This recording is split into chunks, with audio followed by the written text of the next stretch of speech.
The desert sun burned mercilessly overhead as Sergeant Maria Santos adjusted her combat gear for the third time that morning.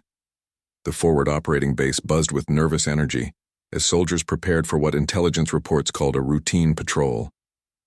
Maria had heard those words before, and they rarely meant anything close to routine.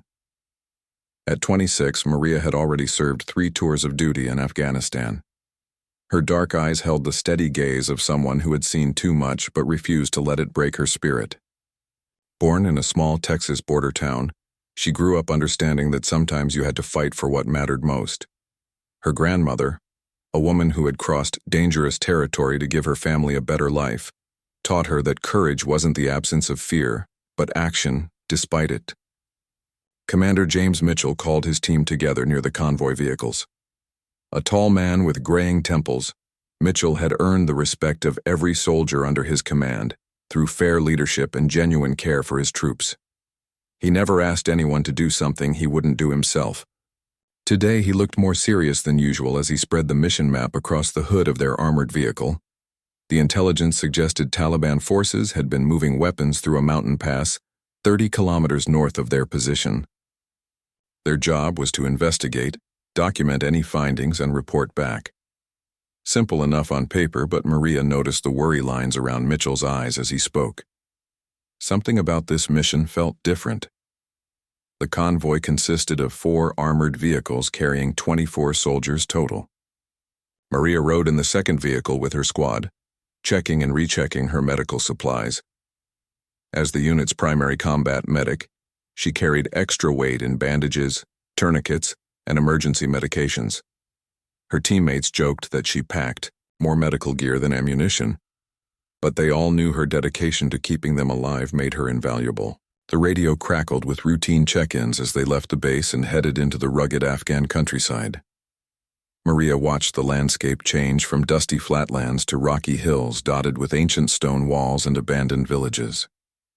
Children sometimes waved from doorways, their faces curious about the foreign soldiers passing through their homeland. 2 hours into the journey, the lead vehicle reported suspicious activity ahead. A group of men had been spotted moving quickly away from the road, disappearing behind a cluster of buildings that intelligence maps showed as empty. Mitchell ordered the convoy to slow down and maintain heightened alertness. The attack came without warning. The first explosion lifted the lead vehicle off the ground, flipping it completely over in a shower of dirt and twisted metal. The roadside bomb had been perfectly placed to cause maximum damage. Before anyone could react, automatic weapons fire erupted from multiple positions on both sides of the narrow mountain road. Maria felt her training kick in as bullets pinged off their armored vehicle. The driver shouted that they were trapped between rocks on one side and a steep drop on the other. There was nowhere to go but forward or back, and both directions offered little cover from the coordinated attack. Through her small window, Maria could see the overturned lead vehicle. Smoke poured from its engine, and she knew Commander Mitchell was inside along with 5 other soldiers.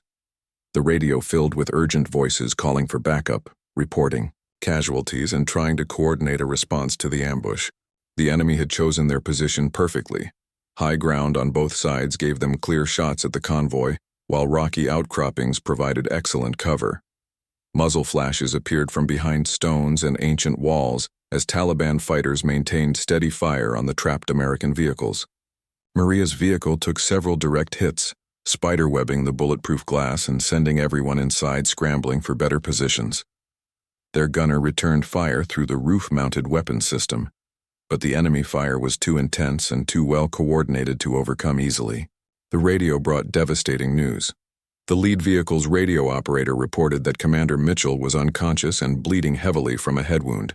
The driver had a broken arm, and 2 other soldiers were trapped under twisted metal inside the overturned vehicle.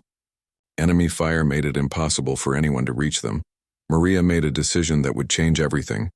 Against direct orders to stay in her vehicle, she grabbed her medical pack and combat rifle. Her squad leader shouted for her to get back, but Maria was already opening the rear door. The sound of gunfire became deafening as she stepped into the open air.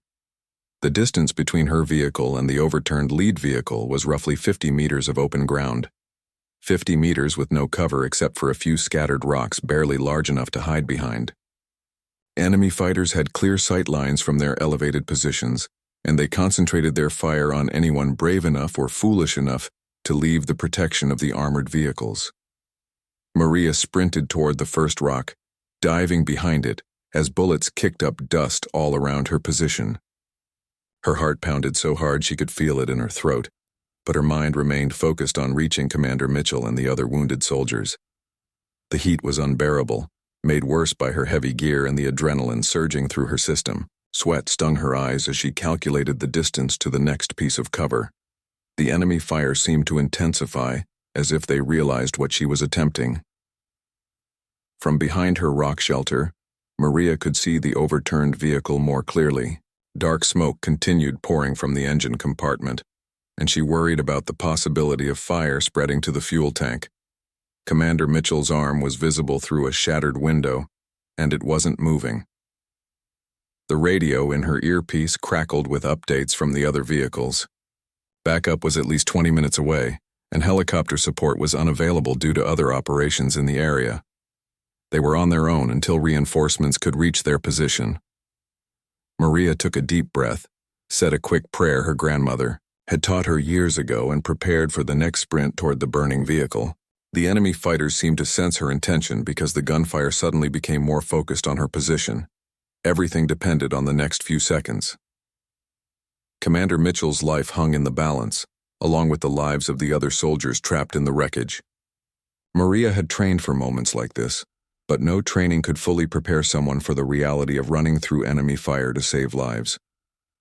She checked her medical supplies one more time, made sure her rifle was ready, and gathered every ounce of courage she possessed.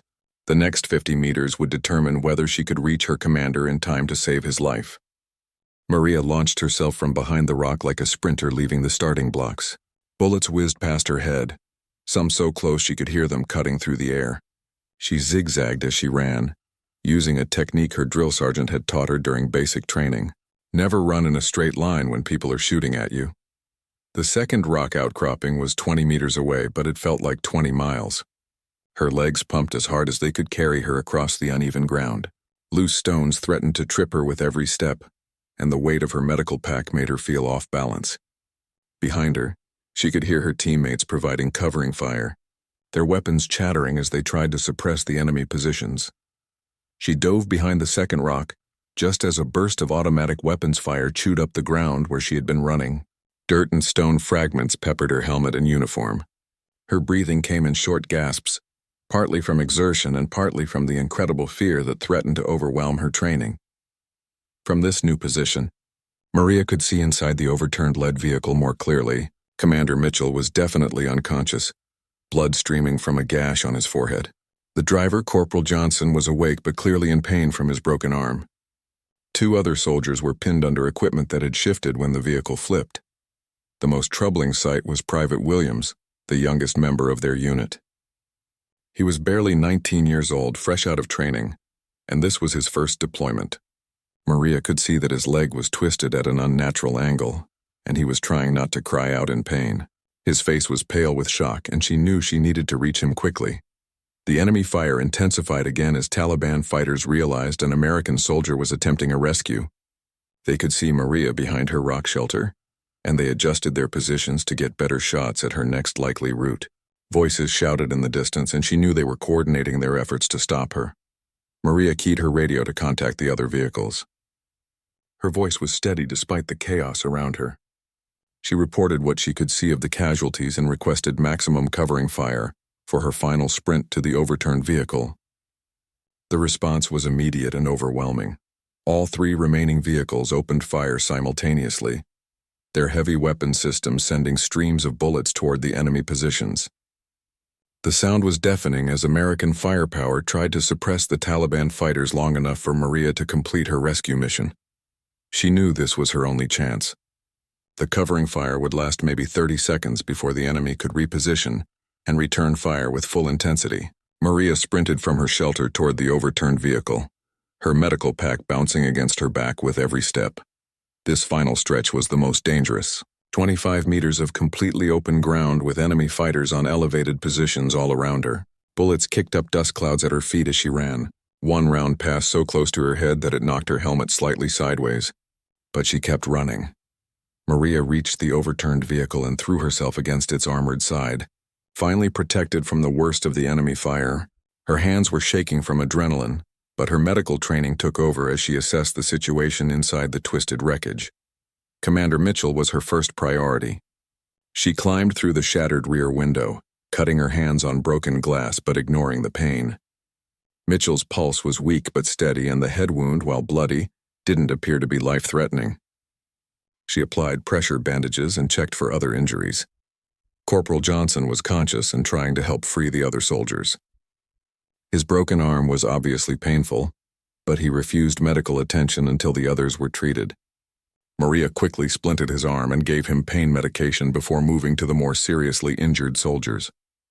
Private Williams was in shock from his broken leg and possible internal injuries. Maria started an IV line to combat the shock and carefully splinted his leg to prevent further damage. She worked with practiced efficiency, her movements quick and precise despite the ongoing gunfire around the vehicle.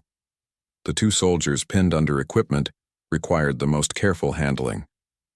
Maria couldn't tell the extent of their injuries until the heavy radio equipment and ammunition boxes could be moved off them. She called for help from Corporal Johnson, and together they carefully lifted the debris. Sergeant Davis had a punctured lung and was having trouble breathing. Maria immediately inserted a chest tube to relieve the pressure and started him on oxygen from her medical pack. His condition was serious but manageable if they could get him to proper medical facilities quickly. The last soldier, Specialist Rodriguez, was unconscious with a possible spinal injury. Maria immobilized his neck and spine using techniques she had practiced hundreds of times in training. Any movement could cause permanent paralysis, so she worked with extreme care to stabilize him. While treating the wounded, Maria noticed smoke beginning to seep into the passenger compartment. The engine fire was spreading, and she realized they needed to evacuate the vehicle immediately. The fuel tank could explode at any moment, killing everyone inside. She radioed the other vehicles to report that all casualties were stabilized, but required immediate evacuation from the burning vehicle. The response was not encouraging. Enemy fire was still too intense to allow the other vehicles to approach safely. Maria made another split-second decision. She would have to move each wounded soldier to a safer position away from the vehicle, one at a time, using whatever cover she could find. It would require multiple trips across open ground under enemy fire, but there was no alternative. Commander Mitchell regained consciousness as Maria prepared to move him first. His eyes focused on her face and he tried to speak. She placed her finger on his lips and whispered that everything would be okay, that she would get everyone out safely. The covering fire from the other vehicles resumed as Maria prepared for the most dangerous part of her mission. Moving wounded soldiers across open ground while under fire went against every tactical principle she had learned. But sometimes principles had to give way to necessity. She carefully lifted Commander Mitchell in a fireman's carry and prepared to make the run back to the safety of the other vehicles. The smoke from the engine was getting thicker, and she could hear crackling sounds that suggested the fire was spreading. Maria took one last look at the other wounded soldiers and promised them she would be back for each of them. Then she stepped out from behind the overturned vehicle and began the most important run of her life. Carrying Commander Mitchell across her shoulders, Maria felt every muscle in her body strain against his weight and her equipment. He was a large man, easily 200 pounds, and the combination of his body weight plus her medical pack made each step feel like she was moving through thick mud. The enemy fire resumed with renewed intensity as soon as she emerged from behind the overturned vehicle. Taliban fighters had used the brief lull to improve their positions, and now they had clear sight lines on her escape route. Bullets struck the ground all around her as she struggled across the open terrain. Mitchell drifted in and out of consciousness during the journey, sometimes mumbling incoherent words and sometimes going completely limp. Maria adjusted her grip on him several times, fighting to keep both of them upright as she navigated the rocky ground. Her legs began to shake from exhaustion, but she forced herself to keep moving. The nearest friendly vehicle seemed impossibly far away as Maria stumbled forward. Her teammates continued providing covering fire, but the enemy positions were well fortified and difficult to suppress effectively. She could hear bullets whistling past her head and striking the ground near her feet with sharp cracking sounds. Halfway to safety, Maria's left leg gave out completely. She fell hard, landing on top of Commander Mitchell and jarring them both against the rocky ground. For a terrifying moment, she thought she had been shot, but realized her leg had simply cramped from the extreme physical stress. Mitchell groaned in pain from the fall, and Maria quickly checked to make sure she hadn't reopened his head wound. The fall had saved their lives. Just as Maria collapsed, a burst of machine gun fire passed directly through the space where her head had been seconds earlier. The Taliban fighters had been leading their target perfectly, but her stumble had thrown off their aim. Maria realized how close they had come to being killed and forced herself back to her feet. She readjusted Mitchell's position across her shoulders and continued the desperate journey to safety. Her teammates in the nearest vehicle had opened their rear door and were shouting encouragement while laying down suppressive fire. The sight of friendly faces and the promise of safety gave Maria the energy boost she needed for the final push. Maria literally fell through the open door of the armored vehicle, collapsing in exhaustion as her teammates pulled Commander Mitchell inside and began checking his condition. The vehicle's medic immediately took over Mitchell's care while Maria caught her breath and prepared for her next rescue mission. The brief rest felt wonderful, but Maria knew 4 more soldiers remained trapped in the burning vehicle. Each moment she delayed increased their chances of dying from their injuries or from an explosion if the fuel tank caught fire. She checked her medical supplies, reloaded her rifle, and prepared for the second rescue run. This time she would retrieve Private Williams, the young soldier with the broken leg. His injuries were serious enough that he couldn't walk on his own, which meant another carrying mission across open ground under fire. Maria's muscles were already screaming in protest, but she pushed those thoughts from her mind. The covering fire resumed as Maria left the safety of the armored vehicle and began her second sprint toward the wreckage. The Taliban fighters seemed determined to stop her rescue efforts, and their fire was more accurate this time. They had observed her route and timing during the first rescue and adjusted their tactics accordingly. A bullet grazed Maria's shoulder, tearing through her uniform and leaving a burning sensation along her upper arm. She barely noticed the wound in her focused state, continuing to run despite the pain. Another round struck her medical pack, destroying some of her supplies but not penetrating far enough to cause serious damage. She reached the overturned vehicle and quickly assessed Private Williams's condition. The young soldier's face was gray with shock and his broken leg had swollen considerably. Maria gave him additional pain medication and carefully prepared him for transport. His injury made it impossible to carry him the same way she had carried Commander Mitchell. Maria decided to drag Williams on an improvised stretcher made from his own jacket and rifle. It would be slower and more awkward, but it would protect his injured leg from further damage during the evacuation. She carefully positioned him on the makeshift stretcher and began pulling him towards safety. The dragging method was even more exhausting than carrying had been. Maria had to move backward, pulling the stretcher while watching for obstacles and incoming fire. Her progress was painfully slow, and she presented an easy target for the enemy fighters positioned above them. Williams remained conscious during the journey, and his eyes were wide with fear as bullets struck the ground around them. Maria spoke to him constantly, offering reassurance and encouragement while she struggled to pull him to safety. She promised him that he would live to see his family again, that his injuries would heal, and that he would have stories to tell his grandchildren. A mortar round exploded 30 meters away, showering them with dirt and rock fragments. The blast knocked Maria down temporarily, but she quickly regained her footing and continued pulling Williams toward the friendly vehicles. The enemy was escalating their attacks, probably recognizing that an American soldier was successfully rescuing wounded comrades. Maria's hands were bleeding from gripping the rough fabric of the improvised stretcher, but she maintained her hold and kept moving. Her shoulder wound was becoming more painful as adrenaline began wearing off, but she ignored the discomfort and focused on reaching safety. The rescue vehicles had repositioned slightly to provide better covering fire and a shorter evacuation route. Maria's teammates were shouting distances to her, letting her know how much farther she needed to go. 50 meters, 40 meters, 30 meters. Each milestone felt like a major victory. As they neared safety, Private Williams grabbed Maria's hand and squeezed it tightly. His voice was weak but clear as he thanked her for risking her life to save him. Maria squeezed back and told him that leaving soldiers behind was never an option, that they were all family and family took care of each other. The final sprint to the armored vehicle was the most dangerous yet. Taliban fighters concentrated all their fire on Maria and Williams, seeming to sense that this might be their last chance to stop the rescue mission. Bullets struck all around them as Maria's teammates provided covering fire and prepared to pull them both inside. Maria reached the vehicle and helped her teammates load. Williams inside before collapsing again in exhaustion. 2 soldiers down, 3 to go. She looked back at the burning wreckage and knew that time was running out. The smoke was getting thicker, and she could see orange flames beginning to flicker around the engine compartment. Sergeant Davis, with his punctured lung, needed immediate evacuation, but Specialist Rodriguez, with the possible spinal injury, presented the most challenging rescue scenario.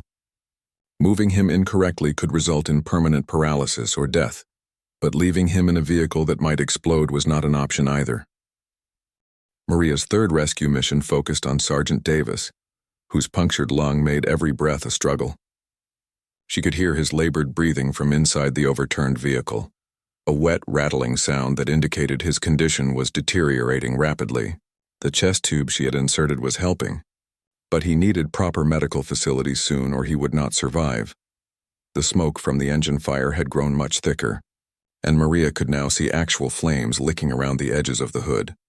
The acrid smell of burning oil and melting plastic filled the air, making it difficult to breathe even outside the vehicle. Inside the wreckage, the remaining soldiers were beginning to cough from smoke inhalation. Davis was conscious but weak when Maria reached him for the 3rd time. His lips had a bluish tint that indicated he was not getting enough oxygen despite the chest tube.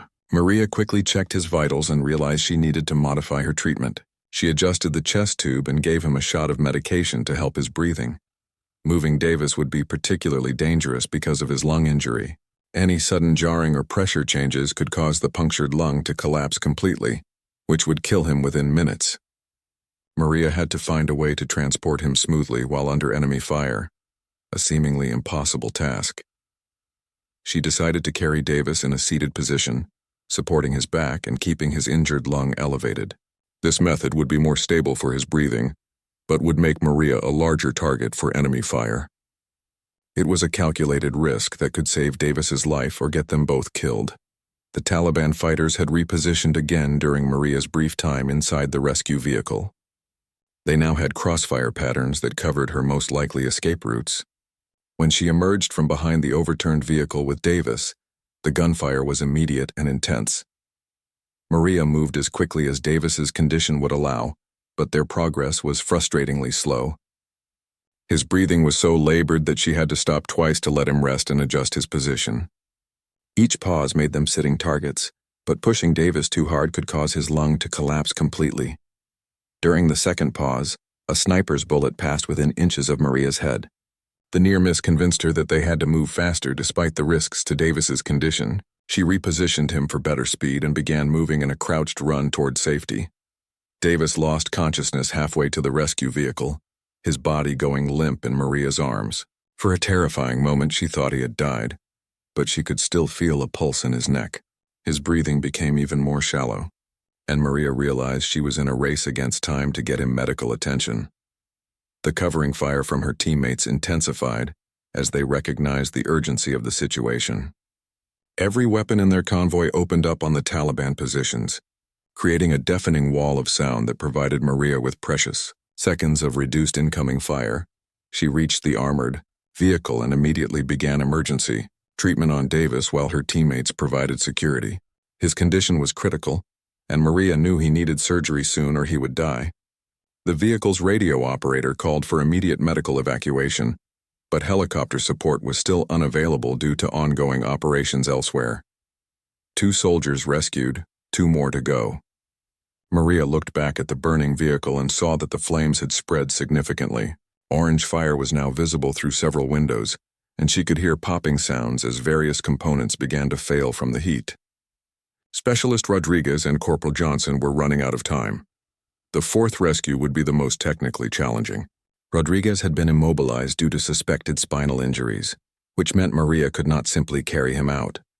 She needed to maintain spinal alignment while moving him across open ground under fire, a task that normally required multiple trained personnel and specialized equipment. Maria quickly gathered materials for an improvised backboard from the rescue vehicle. She used a piece of metal sheeting, several rifle straps, and torn fabric to create a makeshift spinal immobilization device. It was not ideal, but it was the best she could do under the circumstances. The trip back to the overturned vehicle was her most dangerous yet. The Taliban fighters had apparently called for reinforcements because the volume of fire had increased significantly. Bullets seemed to come from every direction as Maria sprinted across the increasingly familiar terrain. She reached Rodriguez just as part of the vehicle's ceiling began to buckle from the heat. The fire had spread to the passenger compartment, and smoke was becoming so thick that visibility inside was nearly zero. Maria had to work by feel as she carefully positioned Rodriguez on her improvised backboard. Rodriguez was conscious but unable to move anything below his neck. His eyes showed the terrible awareness that he was completely dependent on others for survival. Maria spoke to him constantly while she worked, explaining what she was doing and reassuring him that she would get him out safely. Strapping Rodriguez to the backboard while smoke filled the vehicle was like working in a nightmare. Maria's eyes streamed with tears from the acrid smoke, and she could barely see what she was doing. The heat was becoming unbearable, and she could hear Corporal Johnson coughing violently from the smoke inhalation. Once Rodriguez was secured, Maria faced the problem of moving him. The backboard was awkward and heavy, making it impossible to carry him in any normal way. She would have to drag him out feet first, which meant moving backward across open ground while pulling nearly 200 pounds of injured soldier and improvised medical equipment. The evacuation began just as a section of the vehicle's roof collapsed from fire damage. Sparks and burning debris rained down around them as Maria began the slow backward journey to safety. Rodriguez's face was calm despite their desperate situation, and he even managed to joke about getting the scenic route out of the vehicle. Maria's progress was agonizingly slow. Each step backward had to be carefully planned to avoid jarring Rodriguez's spine, and she constantly scanned for obstacles that might cause them to fall.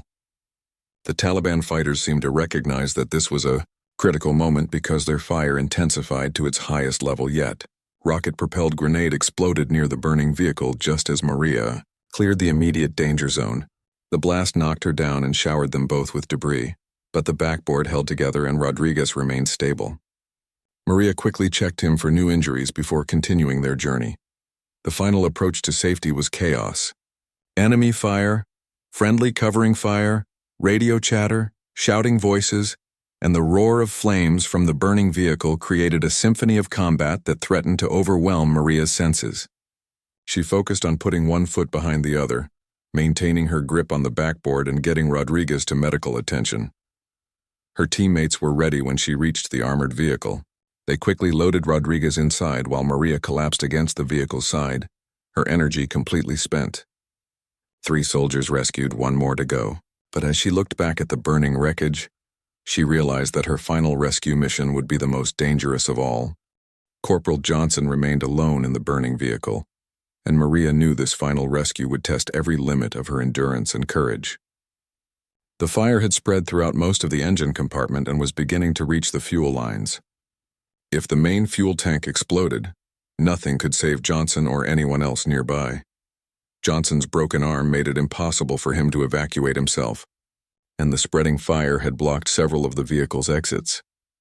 Maria would have to enter the burning wreckage, locate Johnson in the smoke-filled interior, and extract him before the vehicle became completely engulfed in flames. The heat radiating from the overturned vehicle was intense enough that Maria could feel it on her face from 20 meters away. Smoke poured from every opening, creating a black cloud that obscured vision and made breathing difficult.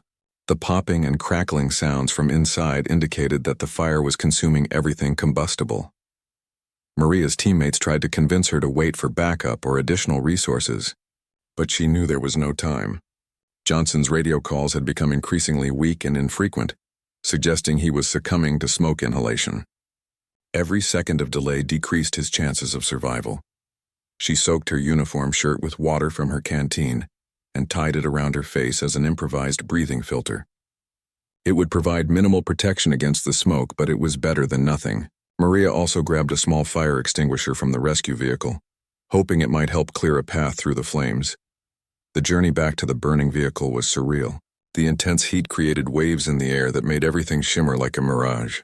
Taliban fighters continued shooting, but their accuracy was affected by the smoke and heat distortion. Some of their bullets seemed to pass harmlessly through the rising air currents. Maria reached the vehicle and immediately realized the situation was worse than she had imagined.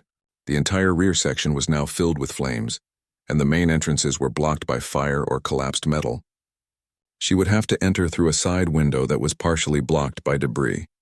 Using the fire extinguisher, Maria cleared a narrow path through the flames and crawled through the window into the smoke-filled interior. The heat was overwhelming and she could barely see her hand in front of her face. She called Johnson's name and heard a weak response from somewhere near the front of the vehicle. Johnson was trapped under a piece of the collapsed ceiling that had pinned his legs. The metal was too heavy for Maria to lift alone, and it was rapidly heating up from the surrounding fire. Johnson's face was covered with soot, and he was coughing violently from smoke inhalation. Maria used her rifle as a lever to lift the metal debris off Johnson's legs. The technique worked, but the effort required all of her remaining strength. Once Johnson was free, Maria realized he was too weak to help with his own evacuation. She would have to carry him out through the narrow window opening while fire raged around them. The exit through the window required perfect timing and coordination. Maria had to lift Johnson up to the window level while standing on burning debris, then somehow get both of them through the opening without being trapped by flames or collapsed metal. It seemed physically impossible, but there were no alternatives. Johnson lost consciousness just as Maria began lifting him toward the window. His dead weight made the task even more difficult, and Maria's muscles were already pushed beyond their normal limits. She managed to get his upper body through the window opening before her strength began to fail. At that critical moment, hands reached through the window from outside. Two of Maria's teammates had risked their own safety to approach the burning vehicle and help with the extraction. Together, they pulled Johnson to safety while Maria scrambled out behind him. The explosion came just as they cleared the immediate danger zone. The fuel tank finally ignited, sending a massive fireball into the sky and showering the area with burning debris. The blast knocked everyone to the ground and temporarily deafened them, but they were far enough away to avoid serious injury. Maria lay on the rocky ground, completely exhausted, but alive. All 5 of her fellow soldiers had been successfully evacuated from the burning vehicle. The mission that had started as a routine patrol had turned into a nightmare. But everyone was still alive thanks to her repeated acts of heroism under fire. The sound of approaching helicopters filled the air as medical evacuation finally arrived. The wounded soldiers were quickly loaded onto the aircraft for transport to advanced medical facilities. Commander Mitchell regained consciousness long enough to squeeze Maria's hand and whisper his thanks before being loaded onto the helicopter. As the medical helicopters disappeared into the distance, reinforcements arrived to secure the area and drive off the remaining Taliban fighters. The ambush was finally over, but its effects would be felt for much longer. Maria sat quietly, processing what had happened and trying to understand how she had found the courage to risk her life repeatedly for her fellow soldiers. The other members of her unit surrounded Maria, offering congratulations and expressing their amazement at her actions. Several veteran soldiers said they had never witnessed such sustained bravery under fire. Maria felt uncomfortable with the attention, insisting that any of them would have done the same thing in her position. News of Maria's heroic actions spread quickly through military channels. By the time the convoy returned to their base, word of the rescue mission had reached headquarters. Officers who had served for decades said they had rarely seen such exceptional courage and determination in combat. The formal recognition would come later, but the immediate impact was clear in the faces of her fellow soldiers. They looked at Maria with a mixture of respect, gratitude, and wonder. She had demonstrated that ordinary people could perform extraordinary acts when the situation demanded it. As Maria cleaned her wounds and equipment that evening, she thought about her grandmother's words about courage being action despite fear. She had certainly been afraid during every moment of the rescue mission, but she had acted anyway because her fellow soldiers needed her help. The rescued soldiers all survived their injuries and eventually returned to their families. Commander Mitchell made a full recovery and continued his military career. Private Williams walked again after extensive physical therapy. The mission that could have been a tragedy became a testament to the power of individual courage and determination. Maria's actions that day would eventually earn her the highest military honors, But the real reward was simpler. 5 soldiers went home to their families instead of coming home in coffins, and that made every risk worthwhile. The months following the rescue mission brought changes that Maria never expected.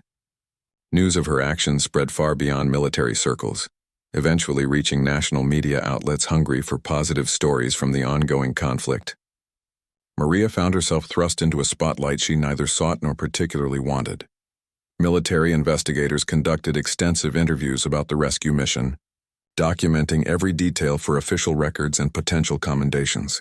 Maria answered their questions honestly but without embellishment, focusing on tactical decisions rather than personal heroism. She emphasized that her medical training had prepared her for emergency situations and that any combat medic would have made similar choices. The investigation revealed that Maria had made 4 separate trips across open ground under intense enemy fire, covering approximately 400 meters total, while carrying or dragging wounded soldiers. Military analysts calculated that she had been exposed to enemy fire for nearly 20 minutes during the rescue operation, far longer than most soldiers experience in their entire careers. Commander Mitchell visited Maria at the field hospital where she was being treated for her shoulder wound and smoke inhalation. His head injury had healed completely, leaving only a small scar as a reminder of the ambush. He thanked Maria personally for saving his life and told her that her actions had redefined his understanding of courage under fire. The formal award ceremony took place 6 months later at the Pentagon, with Maria's family in attendance. Her grandmother, now 84 years old, traveled from Texas to watch her granddaughter receive the Medal of Honor from the President of the United States. The elderly woman who had taught Maria about courage, through stories of crossing dangerous borders, now watched as her granddaughter was recognized for her own acts of extraordinary bravery. The citation read during the ceremony detailed Maria's actions with clinical precision, but the words could not fully capture the human drama of that day in Afghanistan. Officials described her conspicuous gallantry and intrepidity at the risk of her life above and beyond the call of duty, language that seemed inadequate for what she had accomplished. Maria stood at attention as the medal was placed around her neck, thinking not about the honor but about her 5 fellow soldiers who had returned home safely. Commander Mitchell stood in the audience, fully recovered and promoted to lieutenant colonel. Private Williams was there too, walking without assistance after months of physical therapy. Their presence meant more to Maria than any medal ever could. The ceremony marked the beginning of a new chapter in Maria's life, though she initially resisted the changes that came with national recognition. Speaking requests poured in from military academies, veteran organizations, and leadership conferences. Publishers offered book deals, and Hollywood producers expressed interest in her story. Maria accepted some speaking engagements but remained selective, choosing to focus on military audiences and veteran support groups. She spoke honestly about combat stress, the importance of medical training, and the bonds between soldiers that make extraordinary actions possible. Her message was always practical rather than inspirational, emphasizing preparation and teamwork over individual heroism. The impact of Maria's story extended beyond her personal recognition. Military medical training programs began incorporating case studies based on her rescue mission, teaching future combat medics about decision-making under extreme stress. Her techniques for improvising medical equipment and moving wounded soldiers became part of standard curricula. Several military universities invited Maria to serve as a guest instructor, sharing her experiences with officer candidates and medical personnel. She developed training scenarios based on the ambush, helping prepare the next generation of military leaders for the impossible decisions they might face in combat. The rescued soldiers maintained contact with Maria, forming a brotherhood forged by their shared experience. They met annually on the anniversary of the ambush, gathering to remember the day that could have ended very differently. These private reunions meant more to Maria than any public ceremony or official recognition. Commander Mitchell, now Lieutenant Colonel Mitchell, often spoke about how Maria's actions had influenced his own leadership philosophy. He implemented new protocols for combat medical support and emphasized cross-training so that more soldiers could provide emergency medical care when needed. Her example had created ripple effects throughout the military medical system. Private Williams completed his recovery and chose to remain in the military, eventually becoming a medic himself. He credited Maria with not only saving his life but also inspiring his career choice. During his medical training, he studied Maria's techniques and hoped to demonstrate similar courage if the situation ever demanded it. Maria's hometown in Texas declared a day in her honor, and the local high school established a scholarship fund in her name for students pursuing military or medical careers. She attended the ceremony reluctantly but was moved by the community's support and pride in her accomplishments. The broader impact of Maria's story became apparent as other soldiers began sharing their own accounts of extraordinary actions in combat. Her example seemed to give others permission to acknowledge their own moments of courage, breaking down the military culture that often minimized individual heroism in favor of unit achievements. Military psychiatrists noted that Maria's story provided a positive model for combat behavior, showing that soldiers could overcome extreme fear and stress to perform life-saving actions. Her example was used in treatment programs for veterans struggling with post-traumatic stress, demonstrating that courage and heroism could emerge from the worst circumstances. Years later, Maria transitioned to civilian life, but continued her connection to military medicine. She worked with the Department of Veterans Affairs to improve emergency medical protocols and served on committees reviewing military medical training. Her combat experience provided valuable insights for policy development and program improvement. The legacy of that single day in Afghanistan continued to influence military doctrine and training years after the event. Maria's rescue mission became a case study taught in staff colleges around the world, demonstrating the importance of individual initiative and the impact one person could have on mission success. Maria never sought fame or recognition for her actions, but she came to understand that her story served a larger purpose. By sharing her experience, she could help prepare other soldiers for their own moments of crisis and decision.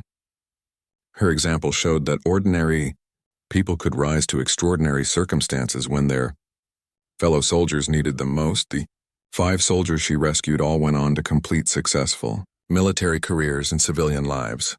Their children would grow up hearing stories about the day Sergeant Maria Santos risked everything to bring their fathers home safely. In this way, her courage created a legacy that would inspire future generations of Americans to serve their country and look out for their fellow citizens. Maria's story redefined military bravery not as the absence of fear, but as the willingness to act decisively when others depend on you. Her actions demonstrated that heroism could emerge from anyone willing to put their fellow soldiers before their own safety, creating a new standard for courage under fire that would influence military culture for decades to come.